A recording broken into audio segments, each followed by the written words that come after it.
নমস্কার, দীপা স্টার্লিং চ্যানেলে আপনাদের সবাইকে স্বাগত। আজকে আমার রেসিপি ছানার পাতুরি। গ্রীষ্মকালে দুধ যদি কেটে যায় ফেলে না দিয়ে এইভাবে ছানা তৈরি করে আপনারাও বানিয়ে নিতে পারেন ছানার পাতুরি।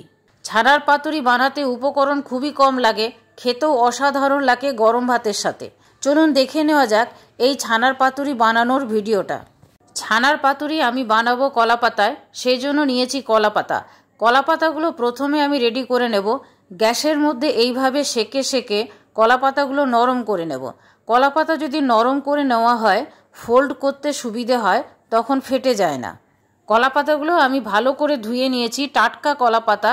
কলা পাতার চারপাশটা এবং মাঝখানটা এইভাবে সেকে সেকে নরম করে নিতে হবে।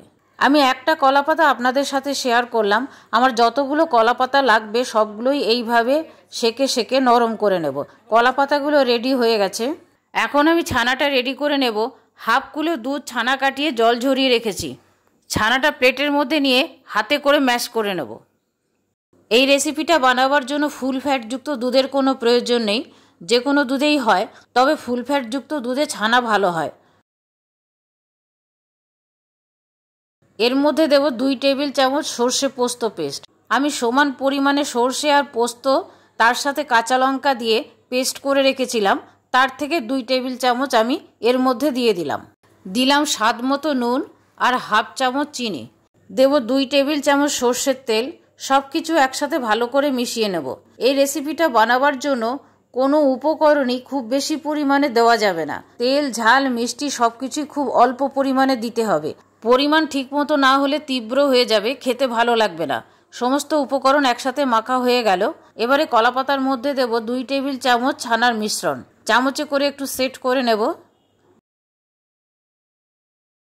মাঝখানে দেব একটা কাঁচা লঙ্কা আর হাফ চা চামচ দেব সর্ষের তেল। এবারে ফোল্ড করে নেব। এই রেসিপিটা বানাবার জন্য সর্ষের তেল বা সর্ষে একটু বেশি পরিমাণে হয়ে গেলেই নাকে ঝাঁঝ লাগবে খাবার সময়। এবারে সুতো দিয়ে বেঁধে দেবো। সবগুলো পাতুরি রেডি হয়ে গেছে। হাফ লিটার দুধে 4টে পাতুরি হয়েছে। এবারে ওভেনের মধ্যে একটা প্যান বসিয়ে অয়েল ব্রাশ করে নিয়েছি। এর মধ্যে আমি পাতুরিগুলো বসিয়ে দেব। ঢাকা দিয়ে 5 মিনিট রান্না করে নেব। 5 মিনিট পরে ঢাকা খুলে সবগুলো আমি একবার উল্টিয়ে দেব। আবার 5 মিনিটের জন্য গ্যাসের ফ্লেম সিম করে ঢাকা দিয়ে দেব। 5 মিনিট পরে ঢাকাটা খুলে প্যান থেকে পাতুরিগুলো আমি বের করে নেব। ছানার পাতুরি হতে সময় লাগে না, কলা পাতাগুলো ভাজা হয়ে গেলেই ভেতরটা ঠিকমতো হয়ে যাবে। সবগুলো প্যান থেকে বের করে নেওয়ার পর আমি ঠান্ডা করে নেব। ঠান্ডা হয়ে গেছে। এবারে সুতোগুলো আগে সবগুলোর কেটে নেব। আমি খুলে দেখাবো কত সুন্দর হয়েছে। আপনারাও বানিয়ে নিতে পারেন খুবই সহজে এই ছানার পাতুরি। দেখুন কত সুন্দর হয়েছে, নিচের দিকটা একটু কালার এসেছে। গরম ভাতের সাথে অসাধারণ লাগে খেতে। একবার ট্রাই করে অবশ্যই দেখবেন। রোজ রোজ একই ধরনের রেসিপি না বানিয়ে এই ধরনের রেসিপিগুলো আপনারা বানিয়ে নিতে পারেন খুবই চট করে হাতের কাছে থাকা উপকরণ দিয়ে। আমার এই ছানার পাতুরি বানানোর ভিডিওটা আপনাদের কেমন লাগলো কমেন্ট করে কমেন্ট বক্সে জানাবেন।